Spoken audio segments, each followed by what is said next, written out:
mentioned there the sporting atmosphere here for this final, great Merseyside occasion today, but I've heard that there's somebody down there, over there, who's creating a little bit of a crowd disturbance.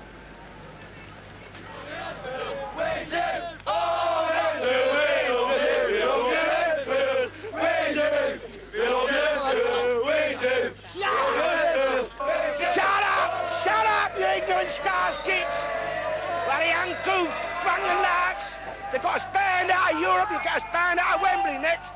Look, listen, they're supposed to be so poor up there in Liverpool, right? All they're unemployed. But how is it, see, answer me this, how is it if they're so bleating poor, they can afford two of the most expensive teams in football, eh? Answer me that. If they're so poor, how can they afford all them star players? Well, it's obvious, isn't it? It's your welfare, it's your bloody welfare was paying. Look, some of them draw their welfare and they're straight down the betting shop. But there's a hell of a lot more of it goes straight through the turnstiles of football, isn't it? I mean, up there in Liverpool, they're playing cup matches, they're playing league matches, playing 3 times a week, both of the teams, aren't they? Well, where's the money coming from? That's what I want to know, eh? I mean, both grounds is always packed, and they're packed to the rafters, they are. I mean, none of them's working up there, the old bleating town's on the dole. So where's the money coming from? Your welfare, your Everton and your Liverpool are being subsidised out of your DHSS, both of them. Now what's it costing the nation, eh? Bloody millions. They've been queued up for weeks, they have, outside your DHSS. Queued up, signing on for their money, for the FA Cup tickets, for the rail tickets, for bloody beer money, eh? It's all right for your Brewers and your FA, ain't it? And your British Rail, they're copping. They're earning out of it. What about us? We've been paying him for years. We don't get nothing out of it, do we? Hey? See, listen, when there was full employment, see, but they was all too busy working to indulge in all your leisure activities.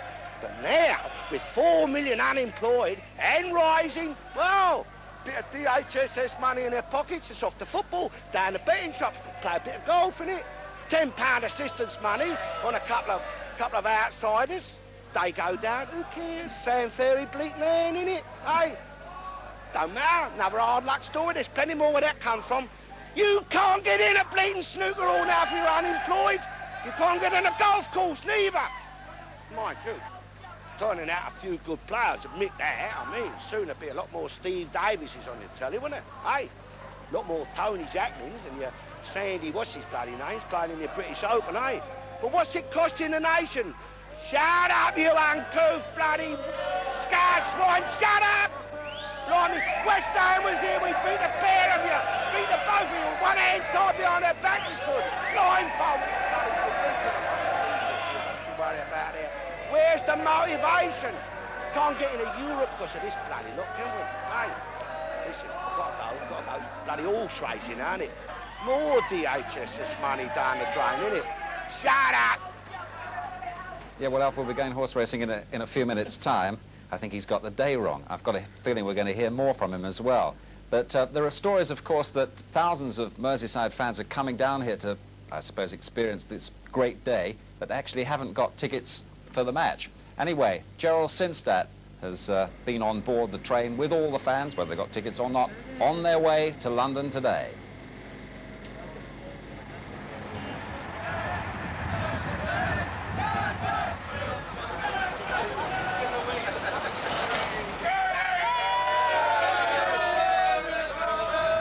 Are you two travelling together? Yes, we are, yeah. You related to each other? Brother and sister, yeah. So how come one's a blue and one's a red? Well, she's all Because good. he's thick. We're all blue except this one. So how did you come to be the exception in the family then? Because I've got more intelligence than the rest of the family. Doesn't it make life hard at home sometimes? At dinner time, just trying to convince them what they want on my own. We put up with, you know. Tell me what you think the result's going to be. 2-0 for Liverpool. Oh, 1-0 for Everton. So tell me what happens now if Everton win. She'll sulk on the way back. It'll be a long journey home if Everton win. And if Liverpool win? Oh, I can take it, I think, just about. He's used to it. John, we're here now. John, we're here. Oh, we have got there.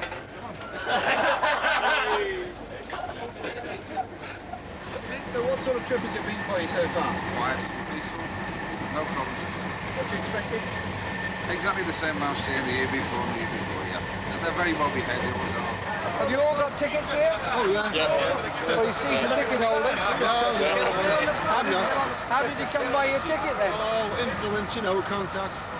In the right place, the right time. Did you get it at face value? Yeah. Done well then. What sort of game do you think it's going to be? Great, we're going to win 3-1. What about you? No way. Everton by 2 goals, 2-0 Godley shot and Lineker 1 each. This is going to be one of those finals which is quite exceptional because all the fans are going to be mixed. There isn't going to be a Liverpool end and an Everton end. Do you like it like that? Oh yeah. Yeah, it's the best way to do it. We prefer it that way because that way, I mean, we're all together, aren't we? There? I mean, if either of us win the cup, it's got to come back to Merseyside. Someone's going to win it. If you can come on the trains together, why should we stand on the ground together? Now, how do you come to be wearing an Everton rosette coming from Germany? I've been supporting Everton since they beat Bayern Munich. Yeah? Cup Winners' Cup last season. And how often do you see them? Every fortnight, every home game. You come over? No, I live you in Liverpool. Yeah? What are you doing there? I'm a German assistant teacher. Uh-huh. I stay in Liverpool. Will this be your first trip to Wembley? Yeah, of course. First trip. Excited? Very excited, yeah. I must say, the spirit's tremendous, isn't it? Exactly, yeah. Well, you're all mates, you're all neighbours. You're going to go to work with that fella next week, so why fall out? I hope you enjoy yourself. Yeah. Okay. What's on your Saudis? Tell me, man, the cheese ones are nice. Light, a bit more light. Tell me what sort of game you think it's going to be. It's going to be a good game, and Liverpool are going to win. The cup finals are often tight and tense and nervous, aren't they? Both for players and supporters, but I think it'll be a good, friendly final. Right, used to it down here. No, you're not. Fans arriving to the Everton headquarters, and they're deciding to take a few extra minutes at the base, as it were. We'll show you them leaving in a few moments' time when the Everton squad eventually emerge. Police say the thousands of Merseyside football fans in London for the Cup final are behaving well, though 27 were arrested overnight. And a man has appeared in court in Liverpool accused of trying to sell forged tickets. The exodus from Merseyside began early this morning as a sea of red and blue gathered for the historic pilgrimage south. At Liverpool's Lime Street station, 23 special trains leaving every few minutes carried more than 10,000 fans to Wembley. 2,000 more are making the journey by coach. On both road and rail, there's no alcohol, no segregation, and this morning, only the friendliest rivalry. Everyone had come dressed for the occasion, even if some friends had divided loyalties. He's soft and I'm clever. Where have you come from? Richmond, Virginia. Don't believe in America. Especially for the match. Yes. Especially for the match. Why? This is the biggest thrill of our lives. We've been trying to do this for years. Thanks very much, Jenny. Leaving shortly. The sun is just peering out here a little bit now, and I'm told that it might stay that way. We'll hear from Bill Giles in a second, but I think the Everton team are about to leave their headquarters.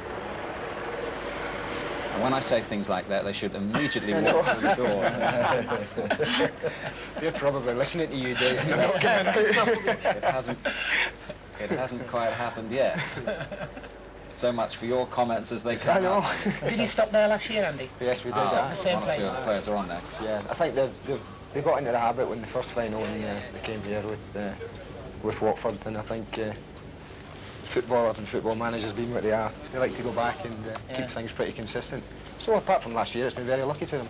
Of course, half a dozen of the boys played in the last 2 finals, didn't they? I know there must be a few. There's plenty of experience here. That's 6 of them, including Mountfield. It remains to be seen whether he's going to play today still. Spoke to a few of them this morning, actually. Phoned the hotel this morning, and they seemed in real good spirits.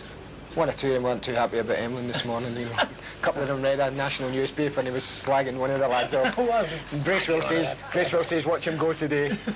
Of course, they've got the greatest incentive possible, Everton, haven't they? Because they all want to deprive Liverpool of doing that double. Oh, I think undoubtedly. I think having come so close last year themselves, Everton, then I mean it'd be unthinkable. I think in their eyes, knowing them as we do, it'd be totally unthinkable that they could let Liverpool win the double. you remain an Everton fan despite... Yeah, totally. I think so. I think once an Evertonian, it gets in your blood. It's like this one beside me, you know, he's got red blood. I think I've got blue blood. Well, there's an injury we didn't know about.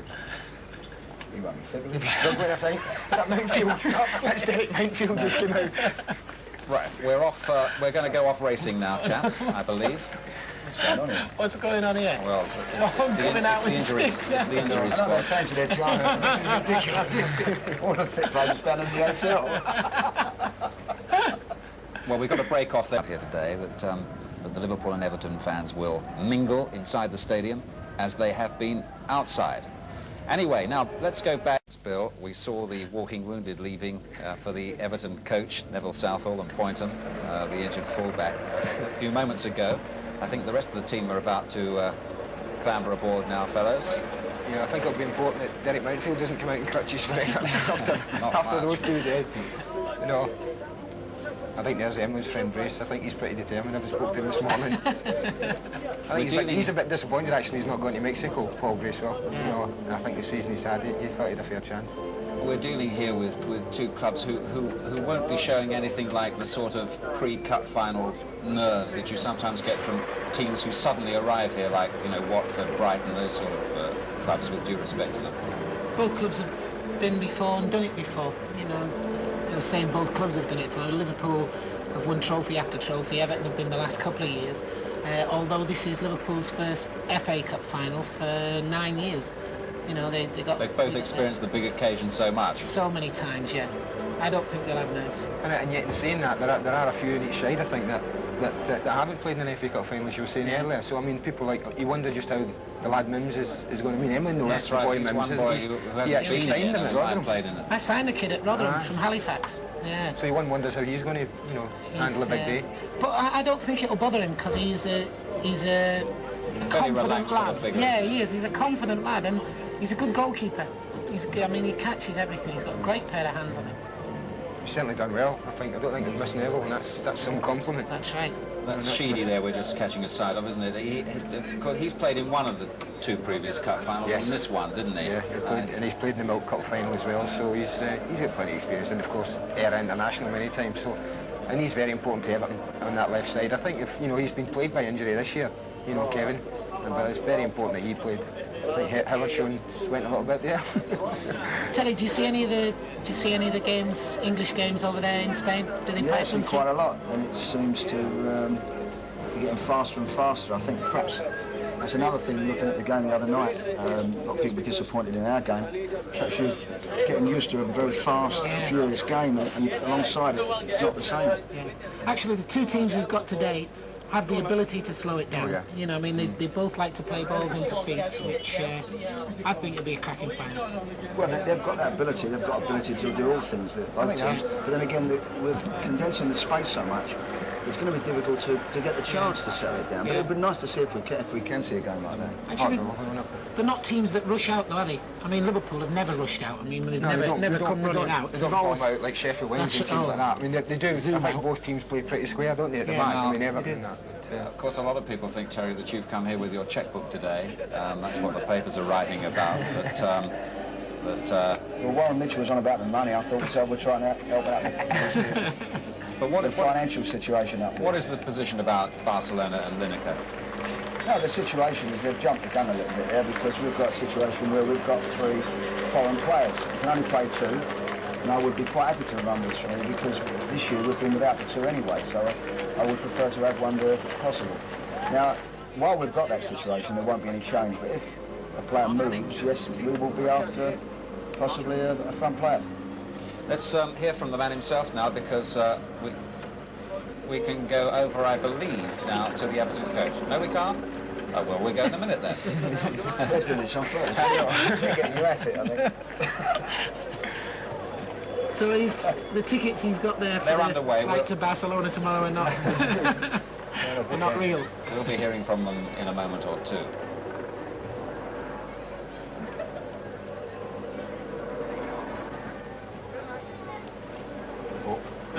Well, we've been talking here at Wembley about the crowds from both clubs mingling well, but there's never any doubt if you're a Liverpool supporter or if you're an Evertonian. But is there? What about the man who can't quite make up his own mind?